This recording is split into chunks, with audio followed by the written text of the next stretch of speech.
So I've come across a few rafting patterns in my collecting. The first one that I bought a number of years ago on eBay was this one here. It's a True Temper Flint Edge Kelly Works. This one's in really nice condition. You can even see it's still got the stamp on the pole for the weight. It looks like someone had drilled it for a roll pin, which in some scenarios people use to keep the head on the handle should your wedging job fail. So it's kind of unfortunate that they did that, but it's all part of its history. But the issue is that it was so nice, I never wanted to hang it. So it's just stayed in the collection unused. Then, a number of years later, I saw this come up on eBay, and again, I'm constantly scrolling it, trying to justify to myself why I should buy more axes. Clearly, I can justify it to myself pretty easily. So this one is a plum unstamped rafting pattern on the original handle. And it does have the waffling pattern, which is in great condition. One of the ways that you can tell it's a plum is you can see some of the remnants of the red stain on the handle. The big square label, that would be indicative of right where plum would have it. And then also, in this particular scenario, you can, I don't know if you can make it out on camera, but you can see the old numeric there that they stamp into the perma bond, which in this case is DX 65S20. I believe when I had looked that up online, it came up as a plum. I think it was a 20-inch or 24-inch dreadnought pattern, or dreadnought line rafting pattern. So, how long this actually is.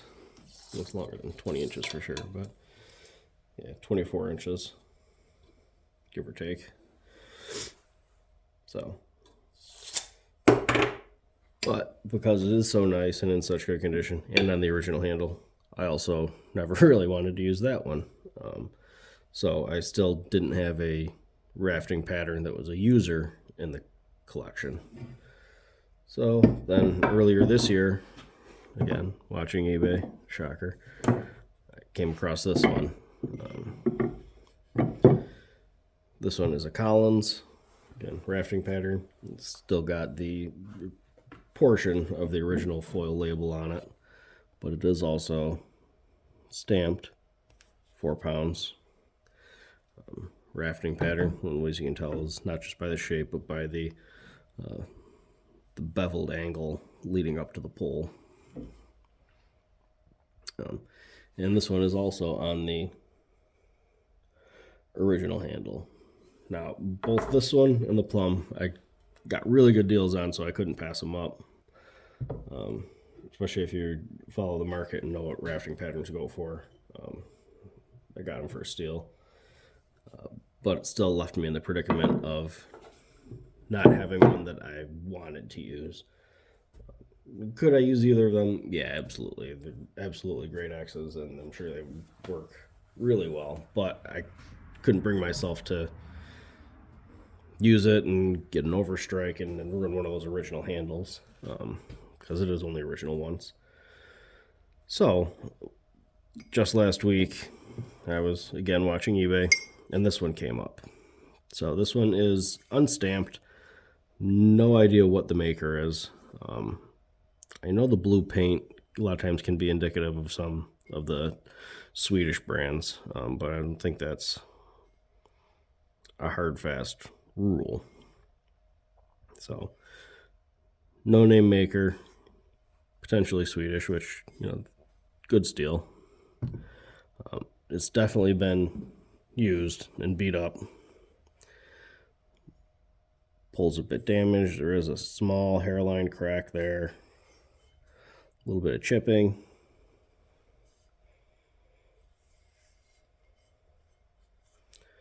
So the pole's definitely seen some abuse. Even though they're a rafting pattern, you don't want to drive anything, metal with these. They're made to be used and made to be hit with things, but you still don't want to hit metal on metal, especially hardened steel on hardened steel, which a hammer on the back of one of these would be exactly that. They're more made for driving wedges and such, or driving mild steel or something softer than the head itself. So now that I've got this, I wanted to put together a user. So I've got a 28-inch hickory handle from House Handles. Again, nice straight grain, no run out, but it is thick, which isn't the worst thing for a splitting axe, or one that you use to drive wedges when you're dropping trees. So my ideas for this ad are to combine some of the features that I liked on some of the other ones, but this might be lacking. So I really liked the waffling pattern on the plum. That was one of the things that first caught my eye on it. It's just how clean it was. I thought that looked great. And while this is the original handle, it does feel a bit short even just when holding it. So I'd like something a little bit longer, but not quite as long as the Collins, because that's on a full 36-inch handle. Yeah, well, I guess it's probably a 34 before they cut it off, so it's still a longer head or handle. So I think the sweet spot for most of my users is that 28-inch size. So this head on this handle, and my goal is to file that waffling pattern into this pole while cleaning it up.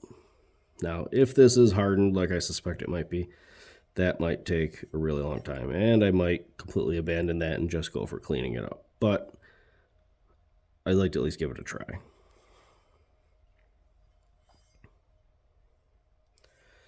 So that is what my next project on the bench is. So I'll be making a few videos on that process and how it goes.